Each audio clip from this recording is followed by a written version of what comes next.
Everybody. Always a fun one. Well, one of Northeast Ohio's greatest gems is the Cuyahoga Valley National Park, and recently its park named its new superintendent, the first woman to hold that role. Dr. Lisa Petit has been passionate about the outdoors for as long as she can remember, and that's how she became boss lady of a place where hikers, bikers, and kayakers are flocking in record numbers. You're the boss lady here. I'm the boss lady, yes. Dr. Lisa Petit is the newly named superintendent of the Cuyahoga Valley National Park, and she's taken charge during a record year. The park is up to 2.8 million visitors annually, the 7th most visited national park in the country. Its trails are its calling card for biking, hiking, or even on the Cuyahoga River, now a state water trail. It's really amazing when you see the park from the water. You really lose a sense that you're between two major cities. You're seeing nothing but wildlife that is the Cuyahoga River. This is the river that burned. Yep. This is the pollution story that now has been one of the most amazing environmental comeback stories ever. What's your favorite thing?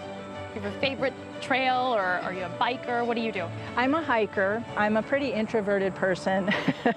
So ever since I was a little kid, I like to be out and away. So I like the Buckeye Trail, actually, is my favorite trail. Lisa, her husband, and 2 daughters are all Buckeyes and love to be outside. She started in the park 21 years ago as a wildlife biologist and rose through the ranks, leading the resource group until last year. There are no more committed staff than you will find in the National Park Service. So many of the staff here dreamed of being park rangers. I didn't dream of being a park ranger, but I see why they did. You are officially our 2 newest junior rangers. So if you didn't grow up wanting to be a park ranger, what was your initial interest? You obviously always liked science. My inspiration was Jane Goodall. To me, that was so remarkable. A woman who was able to kind of decipher the natural world and to become sort of such a deep understanding of it. That's what I wanted to do. Petit studied birds and how humans impacted their habitats in Central America before coming back to Ohio. I also looked at this kind of place with the same eye.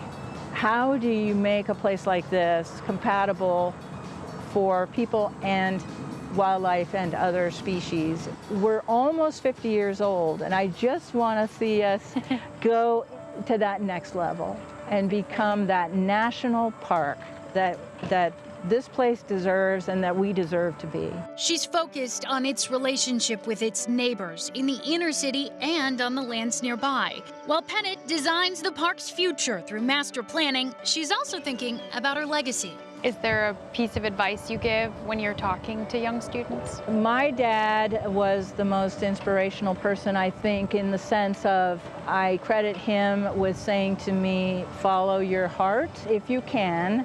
You know, try to craft your career around what you love to do.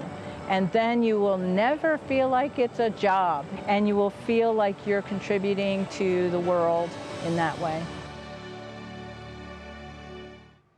That was